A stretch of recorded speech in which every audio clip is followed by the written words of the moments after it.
Imagine waking up to the sound of your own stomach snarling louder than the village dogs. The grain shed is empty. The last pig was salted away months ago, and the priest is already warning that pride comes before a fall yaws, presumably into an early grave. For most medieval peasants, that nightmare wasn't a once-in-a-lifetime horror. It was roughly every third spring.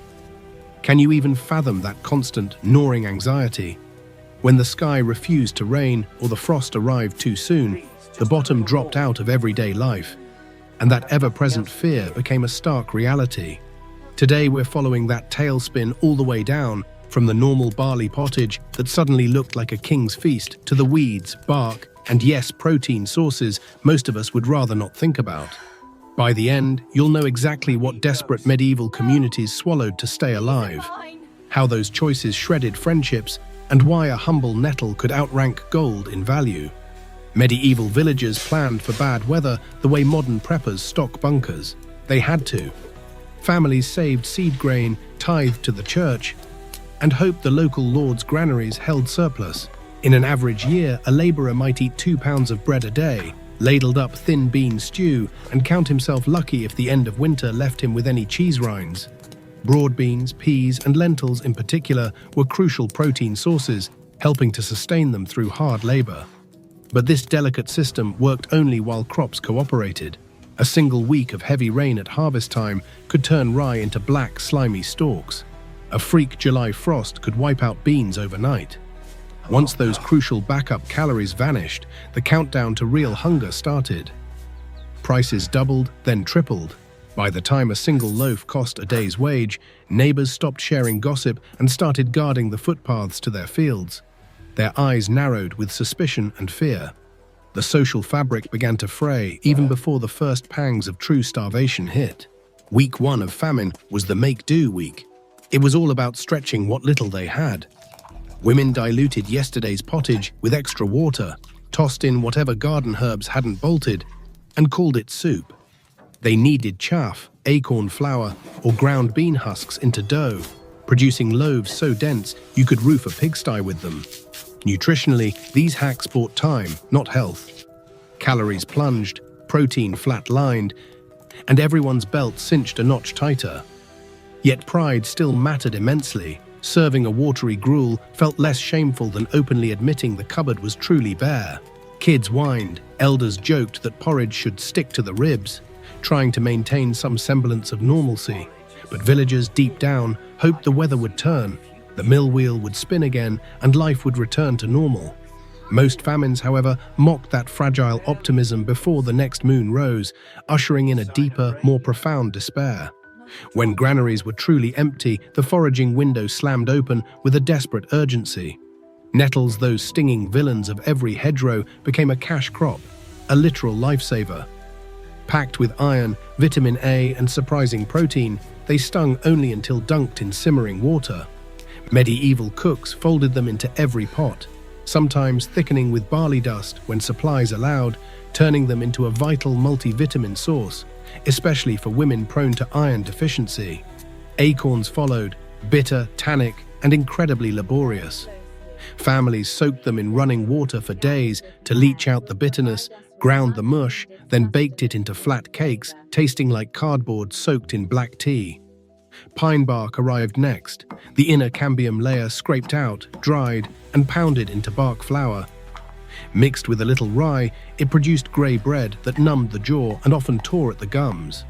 No one liked it, not one bit, but it certainly beat the hollow ache gnawing their bellies. At this stage, desperation still wore a social face. Mothers swapped recipes for famine bread, men bragged about discovering a new patch of nettles. Hope, tenacious and stubborn, clung on like bindweed. Starvation, after about 6 weeks, becomes a relentless protein chase. Muscle wastes away, the heart flutters erratically, and people start to eye the unthinkable. Medieval Europe never lacked rats. Famine simply turned them into mobile meatballs. Villagers trapped them along barn walls, stewed the meat with wild garlic, and prayed no one asked what floated in the broth. Domestic cats fared little better. Records from the Great Famine of 1316 even mention roof rabbit being sold in Flemish markets, a chilling euphemism. When pets vanished, desperation dug deeper into truly unimaginable territory. Leather belts, parchment scraps, and even the glue holding broken pots were boiled into a sticky stock that smelled like hot feet and tasted worse. Yet human adaptability is grimly creative. Add enough wild onion and hunger itself becomes a spice. Communities, however, often split at this point. Some shared the meager catch, others nailed doors shut at dusk, guarding every gnawed bone, their faces hardened by suspicion. Trust curdled faster than old milk. We have to talk about the final taboo, because medieval chroniclers did, though they wrote in Latin and crossed themselves while doing it. The Great Famine of 1315 to 17 produced scattered but undeniable reports. A mother boiling her dead infant. A monk discovering human hand bones in a beggar's sack. The evidence is sparse because no one truly wanted to record such horrors. Yet the repetition across regions suggests cannibalism did happen, usually in isolated cottages where all social glue dissolved under the sheer weight of despair. More common, perhaps, was homicide for grain. Lords hanged culprits from roadside trees, crows squawking around the corpses, an irony nobody missed. The church, caught between spiritual guidance and brutal reality, thundered against gluttony one season and starvation the next, waiving fasting rules so the faithful could eat unclean meats on Fridays. When that wasn't enough, priests blamed sin, witches, or the ever-popular bad air. Communities desperate for a scapegoat sometimes targeted Jews, lepers, or unpopular widows, setting off pogroms that tragically killed more people than the famine itself. Hunger turned villages into powder kegs. A single rumor could strike the match, igniting unimaginable cruelty. If these stories feel distant, remember that a failed harvest anywhere on the planet today still pushes families to the same knife edge. History doesn't repeat, but it rhymes usually on an empty stomach. Stick around, hit subscribe, and we'll keep dragging those rhymes into the light. Surviving a famine didn't guarantee a happily ever after. Far from it. Children who endured severe malnutrition grew into adults with a higher risk of arthritis, cardiovascular disease, and shortened stature. Archaeologists see the signature in thigh bones from London cemeteries, lines of arrested growth, enamel defects, and lesions that whisper of months without proper food. Women particularly bore the extra burden of iron deficiency. Nettles helped, but periods often stop when body fat drops too low, delaying pregnancies or ending them quietly in miscarriage. Society reeled for decades after a major famine. Tax rolls shrank, workforces thinned, and the price of labor soared, proof that economics is just another word for calories in motion. Yet medieval Europe learned. Villages diversified crops, storing peas and beans the way we stock canned beans today, understanding their vital role as protein sources. Lords founded charities, partly from guilt, partly to keep serfs alive and ploughing. The memory of eating pine bark bread stayed sharp long enough to change practice, if not human nature entirely. Feeling experimental? Nettle soup remains a springtime staple in parts of Scandinavia. Saute onions, add a handful of young nettle tops, potato chunks, stock, simmer and blitz. Just remember to wear gloves when you're picking them. Acorn flour pancakes show up in Korean cuisine. Leach the tannins well, or you'll pucker like a monk on Lent, believe me. Pine bark flour is even sold online under the name pine fiber, and some adventurous bakers add small amounts to sourdough for earthy notes.